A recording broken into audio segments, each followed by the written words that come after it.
దోసకాయ, ఉల్లిపాయలు, పచ్చిమిరపకాయలు, నత్తాలు కూర వండుతున్నానండి. ఇప్పుడు నత్తాలు బాగా ఫ్రై చేసుకుని నూనె వేడెక్కింది. ఇప్పుడు నత్తాలు వేసేద్దాం.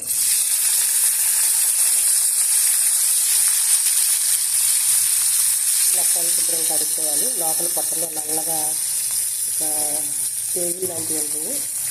అది క్లీన్ చేసుకొని కడుక్కోవాలి. ఇవన్నీ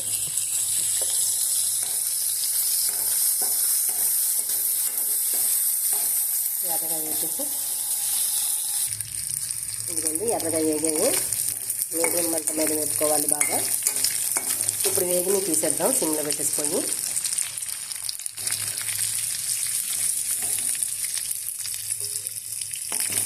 తీసేసుకొని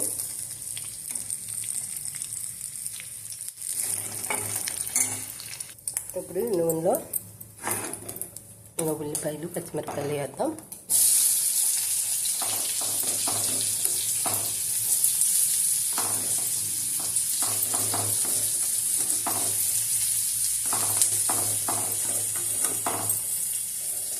వేసేసి చక్కగా వేసేసుకుని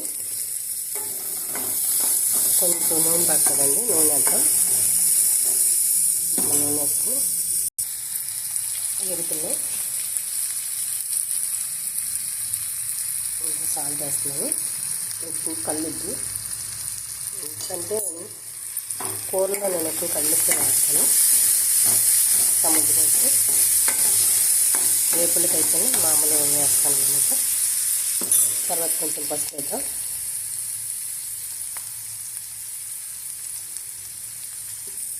చూడండి, మాత్రం వేస్తే చాలు. ఎర్రగా అయిపోయింది కదా. ఇప్పుడు దోసకాయ ముక్కలు వేద్దాం.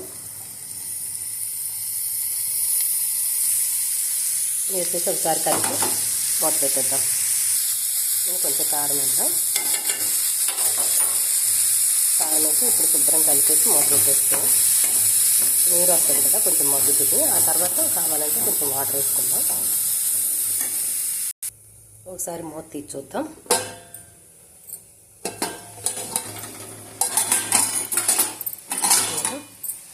చూడండి, కొంచెం వాటర్ వచ్చింది కదా, దీంట్లో ఉడుకుతుంది.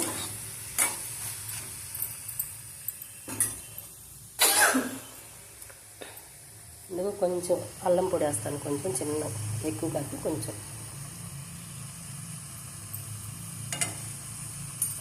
అల్లం పొడి తయారు చేసి ఉంచుకుంటానండి నేను. అల్లం పొడి కొంచెం వేస్తాను.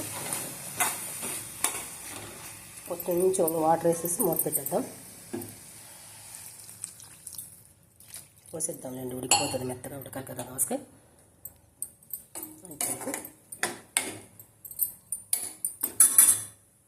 మూత పెట్టేస్తాం.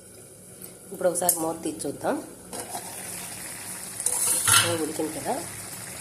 ఇప్పుడు నత్తాలు వేసేస్తాను. ఇవి కూడా ఒక 5 నిమిషాలు ఉడకాలి కదా.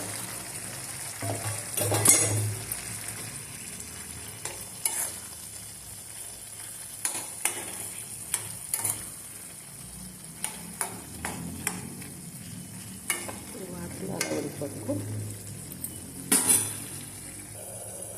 అయిందేమో, ఒకసారి మూత తీసి చూద్దాం. అయిపోతుందండి, కూర దగ్గరికి అయిపోయింది. ఇంకా